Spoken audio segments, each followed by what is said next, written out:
സായിപ്പന്മാരുണ്ടാക്കിയ ഒരു സ്ഥലമാണ്, ഉണ്ടാക്കി വളർത്തി വികസിപ്പിച്ചെടുത്ത ഒരു നഗരമാണ് കാൽക്കട്ട.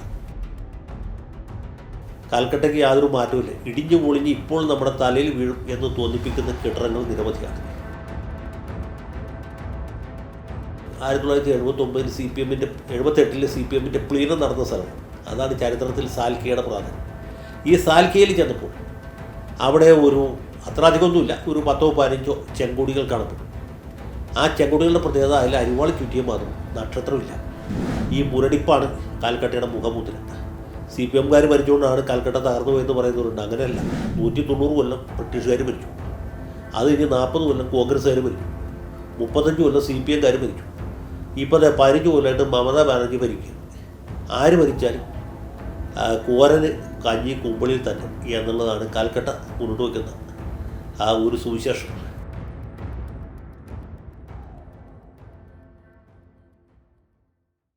പ്രിയപ്പെട്ടവർ, ഈ കഴിഞ്ഞ ക്രിസ്മസിൻ്റെ അവധിക്ക് ഞാൻ ഏകദേശം ഒരാഴ്ച കാൽക്കട്ടയിലെ അവിടെയുള്ള നമ്മുടെ ചില സുഹൃത്തുക്കളുടെ സ്ഥലത്തേക്ക് പോയത്. കാൽക്കട്ടയിലെ ചരിത്ര പ്രാധാന്യമുള്ള പല സ്ഥലം, അതുപോലെ ദേവാലയങ്ങൾ, വിദ്യാഭ്യാസ സ്ഥാപനങ്ങൾക്ക് കാണാൻ അവസരം കിട്ടും.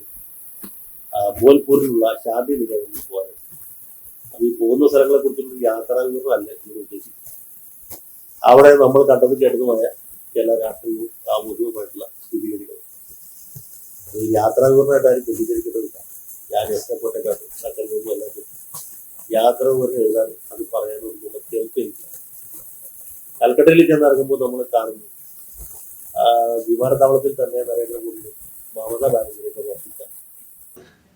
ബാംഗ്ലൂർ പോലെയോ ബോംബെ പോലെയോ അഹമ്മദാബാദ് പോലെയോ ഗാന്ധിനഗർ പോലെയോ ചണ്ഡീഗഡ് പോലെയോ ഡൽഹി പോലെയോ ഒരു സ്ഥലമല്ല.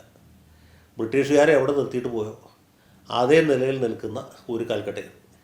ഇത് പറയുമ്പോൾ നമ്മൾ മനസ്സിലാക്കേണ്ട ഒരു കാര്യമുണ്ട്. ഇന്ത്യയിൽ ആദ്യമായിട്ട് ബ്രിട്ടീഷ് ഭരണം സ്ഥാപിതമായത് ബംഗാളിലാണ്. അന്ന് ബംഗാളിൻ്റെ തലസ്ഥാനം കൽക്കട്ടയല്ല, മുർഷിദാബാദാണ്. പിന്നീട് സായിപ്പന്മാരുണ്ടാക്കിയ ഒരു സ്ഥലമാണ്, ഉണ്ടാക്കി വളർത്തി വികസിപ്പിച്ചെടുത്ത ഒരു നഗരമാണ് കാൽക്കട്ട. ഇപ്പോഴും ഒരു കൊളോണിയൽ ഹാങ് ഓവർ അതുപോലെ തന്നെ നിൽപ്പുണ്ട്. അതിൻ്റെ ഏറ്റവും വലിയ തെളിവ് വിക്ടോറിയ മെമ്മോറിയലാണ്. വിക്ടോറിയ രാജ്ഞിയുടെ സ്മരണയ്ക്ക് വേണ്ടിയിട്ട് സ്ഥാപിക്കപ്പെട്ട ഒരു വലിയ അതിഭയാനകമായ ഒരു സ്മാരകമാണ്. അതിഗംഭീരം എന്ന് പറഞ്ഞാൽ പോരാ, അതിഭയാനകമാണ്. അന്നത്തെ കാലത്ത് തന്നെ 1 കോടിയിൽ പരം രൂപ ഇന്ത്യക്കാരായ നാട്ടുരാജാക്കന്മാരിൽ നിന്നും സാധാരണക്കാരിൽ നിന്നും പിഴിഞ്ഞ് ഉണ്ടാക്കി അതുകൊണ്ട് സൃഷ്ടിച്ചതാണ് ഈ മഹാസംഭവം. അതിൻ്റെ പ്രത്യേകത വെച്ചാൽ ഇന്നേ ദിവസം വരെ ഈ വിക്ടോറിയ മെമ്മോറിയലിൻ്റെ പേര് മാറ്റിയിട്ടില്ല. തിരുവനന്തപുരത്ത് VJT ഹാളിൻ്റെ പേര് നമ്മൾ അയ്യങ്കാളി മെമ്മോറിയൽ എന്നാക്കിയിരുന്നു.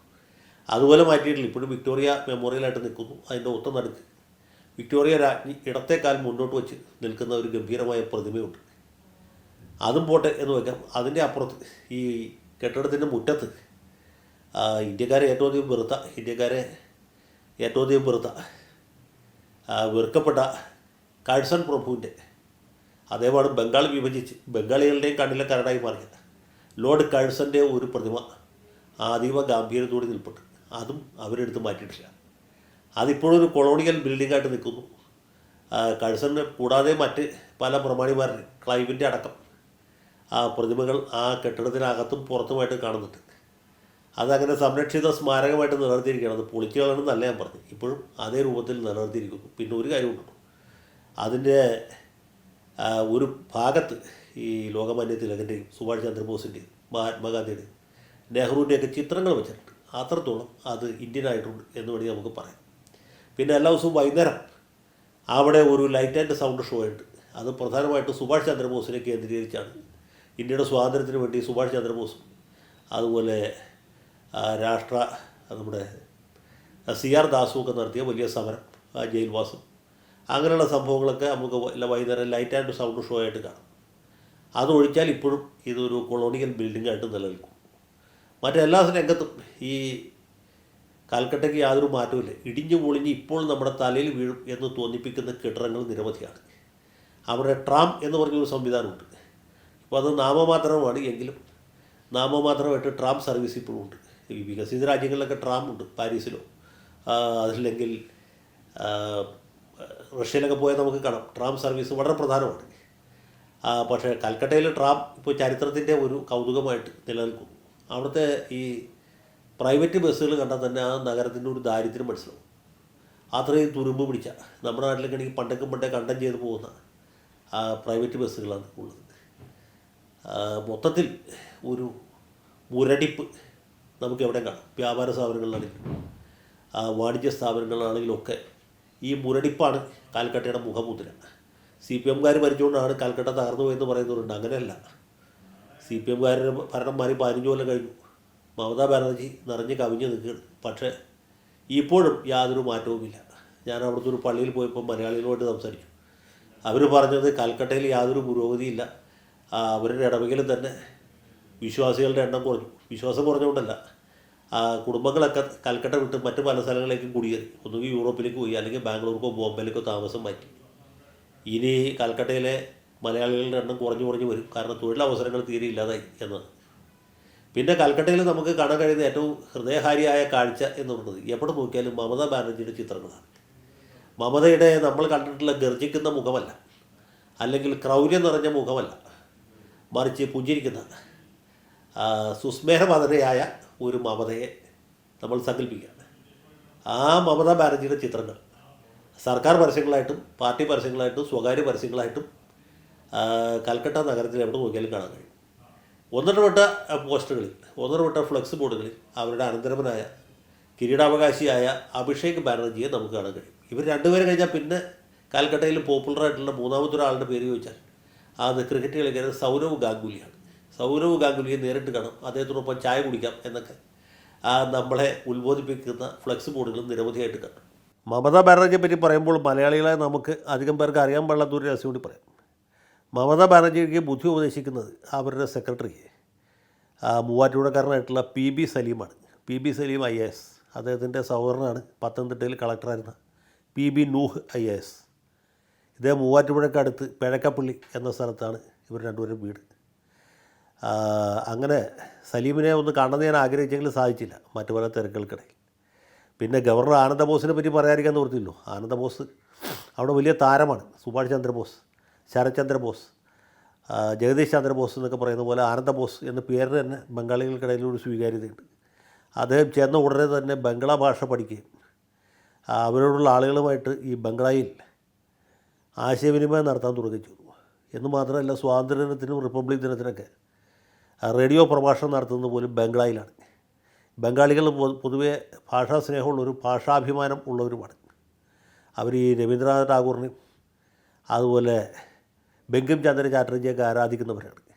അതുകൊണ്ട് തന്നെ ഇദ്ദേഹത്തിന് ആ രീതിയിൽ വലിയൊരു സ്വീകാര്യത അവിടെ കിട്ടി. മാത്രമല്ല, പുള്ളി പൊതുവേ തന്നെ ജനങ്ങളുമായിട്ട് ഇടപെടുന്നതിൽ വലിയ കഴിവും പ്രാപ്തിയുമുള്ള ആളാണ്. ഇപ്പോൾ ആംഗ്ലിക്കൻകാരുടെ CNI ചർച്ചിൻ്റെ സെൻറ്റ് ജോൺസ് കത്തീഡ്രലുണ്ട്. അതാണ് അവിടുത്തെ ഏറ്റവും പ്രധാനപ്പെട്ട ക്രൈസ്തവ ദേവാലയം. ക്രിസ്മസിൻ്റെ രാത്രിയിൽ ഇദ്ദേഹം അവിടെ ചെന്ന് കുർബാനയിൽ പങ്കെടുത്തു. പിറ്റേ ദിവസം രാവിലെ നമ്മുടെ മലയാളികളുടെ സെൻറ്റ് തോമസ് ഓർത്തഡോക്സ് ചർച്ചുണ്ട്, അവിടെ വന്ന് അവിടെയും വിശ്വാസികളെ അഭിസംബോധന ചെയ്ത് സംസാരിച്ചു. അപ്പോൾ ഇങ്ങനെയൊക്കെയുള്ള സംഗതികളുമായിട്ടാണ് അദ്ദേഹം അവിടെ മുന്നേറിക്കൊണ്ടിരിക്കുന്നത്. ബംഗ്ലായിൽ ഉള്ള പ്രാവീണ്യവും പിന്നെ ഭരണകാര്യങ്ങളിലുള്ള അദ്ദേഹത്തിൻ്റെ പ്രാഗൽഭ്യവും ഇത് രണ്ടും കൂടി ചേരുമ്പോൾ പുള്ളി അവിടെ ഒരു താരമായേ തീരൂ എന്നുള്ളത് സത്യമാണ്. രാജ്ഭവനിൽ പോയി അദ്ദേഹത്തെ കണ്ടു, ഒരു 10 മിനിറ്റ് സംസാരിച്ചു. പുള്ളി എന്നെ ഒരു ഷാൾ അണിയിച്ച് സ്വീകരിച്ചു. അതാണ് അവിടെ ഉണ്ടായൊരു സംഭവം. അദ്ദേഹത്തിൻ്റെ ജനസ്വാധീനവും പറയാതിരിക്കാൻ നിവൃത്തിയില്ല. പിന്നെ ഞാൻ അവിടെ ഉള്ള സമയത്താണ് ഒരു ദിവസം അമിത്ഷാ നഗരം സന്ദർശിച്ചത്. അന്നേ ദിവസം രാവിലെ അതുവരെ ഇല്ലാത്തൊരു കാഴ്ച കൽക്കട്ടയിൽ കാണാൻ കഴിഞ്ഞു. അതെന്താ വെച്ചാൽ ഈ BJPയുടെ കൊടിയും അമിത്ഷാ, നരേന്ദ്രമോദി, പിന്നെ അവിടുത്തെ സുവേന്ദു അധികാരി അടക്കമുള്ള BJP നേതാക്കന്മാരുടെ ചിത്രങ്ങളും പെട്ടെന്ന് ഒരു ദിവസം പ്രത്യക്ഷപ്പെട്ടു. അതുവരെ ഉണ്ടായിരുന്നില്ല. അതുവരെ BJPയുടെ കൊടി കാണണമെങ്കിൽ നമ്മൾ BJPയുടെ ഓഫീസിൽ പോകണമായിരുന്നു. അവിടെ കെട്ടിയ കൊടികൾ തന്നെ പലതും മുഷിഞ്ഞതും ചുളുങ്ങിയതുമായിരുന്നു. എവിടെ വരുന്നത് പെട്ടെന്ന് എടുത്തുകൊണ്ട് കെട്ടിയതാണ് എന്ന് വ്യക്തം. പിന്നെ ഇപ്പം നിങ്ങളുടെ മനസ്സിൽ കൂടി പോകുന്നത് എന്താണെന്ന് എനിക്കറിയാം. CPMൻ്റെ സ്ഥിതി എന്താണെന്നുള്ളതാണ്.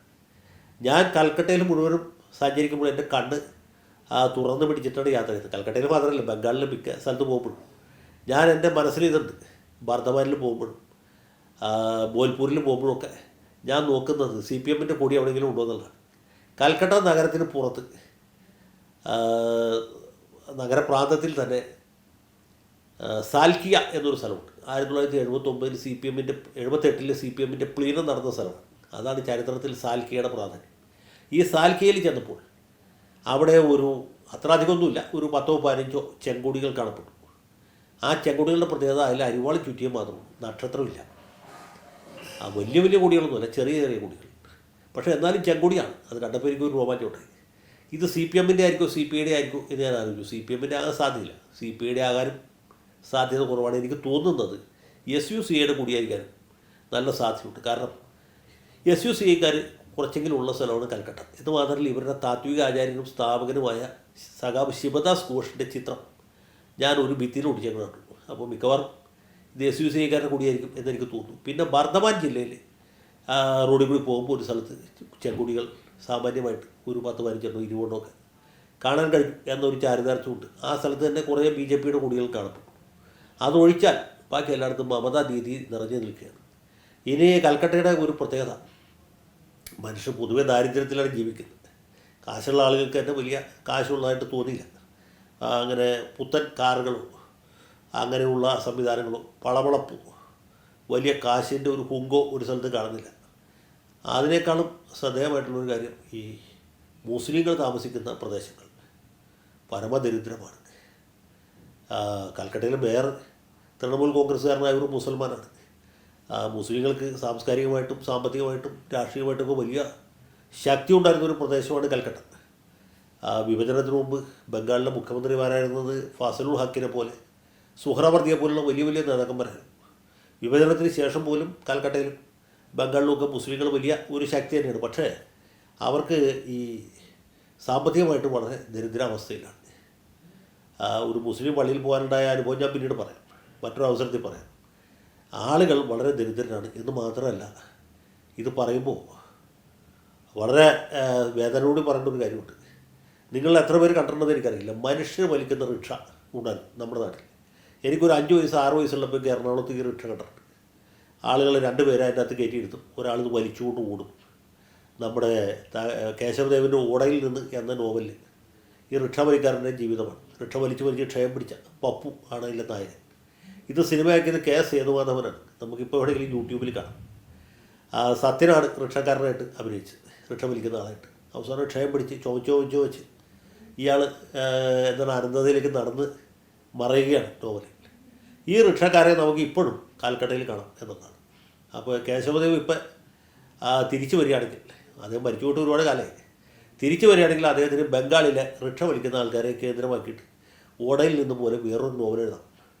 പക്ഷേ ഒരു പ്രത്യേകത ഉണ്ട്, ഈ റിക്ഷ നഗരത്തിലെ പ്രധാനപ്പെട്ട ഭാഗത്തേക്ക്, അതായത് വിദേശികൾ വരുന്ന അല്ലെങ്കിൽ സന്ദർശികൾ വരുന്ന ഭാഗത്തേക്ക് അതിൻ്റെ ലൈസൻസ് ഇല്ല.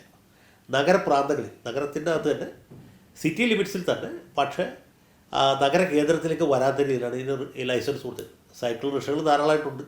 ഓട്ടോറിക്ഷകൾ വേറൊരു പ്രത്യേകതയുണ്ട്, നമ്മുടെ നാട്ടിൽ കാണുമ്പോൾ സൈഡ് മറച്ച ഓട്ടോറിക്ഷകളാണ്. ഇതിന് തലയ്ക്ക് മീതെ മാത്രം ഒരു മറയുള്ള, മഴ പെയ്താൽ കാറ്റടിച്ച് വെള്ളത്തിൽ കയറും, പക്ഷേ നേരെ നമ്മുടെ നെറുകത്തലയിൽ വെള്ളം കുത്തി വീഴില്ല. അങ്ങനത്തെ ഒരു തരം ഓട്ടോറിക്ഷയാണ് അവിടെ സർവീസ് നടത്തുന്നത്. അതും ഈ മധ്യത്തിലേക്ക് അതിന് ലൈസൻസ് കൊടുത്തിട്ടില്ല. അപ്പോൾ ഇങ്ങനെ പരമദരിദ്രമായ പ്രാകൃതമായ ഒരു സ്ഥലമാണ് ഇപ്പോഴും ഈ കൽക്കട്ട. 190 കൊല്ലം ബ്രിട്ടീഷുകാർ ഭരിച്ചു, അത് ഇനി 40 കൊല്ലം കോൺഗ്രസ്സുകാർ ഭരിച്ചു, 35 കൊല്ലം CPM-കാർ ഭരിച്ചു, ഇപ്പോൾ 15 കൊല്ലമായിട്ട് മമതാ ബാനർജി ഭരിക്കുകയാണ്. ആര് ഭരിച്ചാലും കോരന് കഞ്ഞി കുമ്പിളിൽ തന്നെ എന്നുള്ളതാണ് കൽക്കട്ട മുന്നോട്ട് വയ്ക്കുന്ന ഒരു സുവിശേഷം. സത്യം പറഞ്ഞാൽ ഇനി പറയാൻ പോകുന്നതാണ് ഏറ്റവും വലിയ സത്യം. ഈ കൽക്കട്ടയിൽ ചെന്നപ്പോഴാണ് സത്യത്തിൽ കേരളത്തിൽ ജനിച്ചത്. അത് പണ്ട് തിരുവിതാംകൂർ നാട്ടുരാജ്യത്തിൻ്റെ ഭാഗമായിരുന്ന ആലുവയിൽ ജനിക്കാനും അവിടെ തന്നെ പഠിക്കാനും എറണാകുളത്ത് വക്കീലായിട്ട് ജീവിക്കാനും കഴിഞ്ഞാലുള്ള സന്തോഷം എനിക്ക് തോന്നി. എനിക്കൊരു മലയാളിയാണെന്നതിൽ, പഴയ തിരുവിതാംകൂറുകാരനാണെന്നതിൽ വലിയ അഭിമാനം തോന്നി. നമ്മുടെ നാട്ടിലെ ഒരു സ്ഥലവും ഇത്രയും ദരിദ്രമോ ഇത്രയും ദയനീയമോ അല്ല എന്ന് പറയാതിരിക്കാൻ യാതൊരു നിവൃത്തിയില്ല. അതുകൊണ്ട് എൻ്റെ കേരളം എത്ര സുന്ദരം.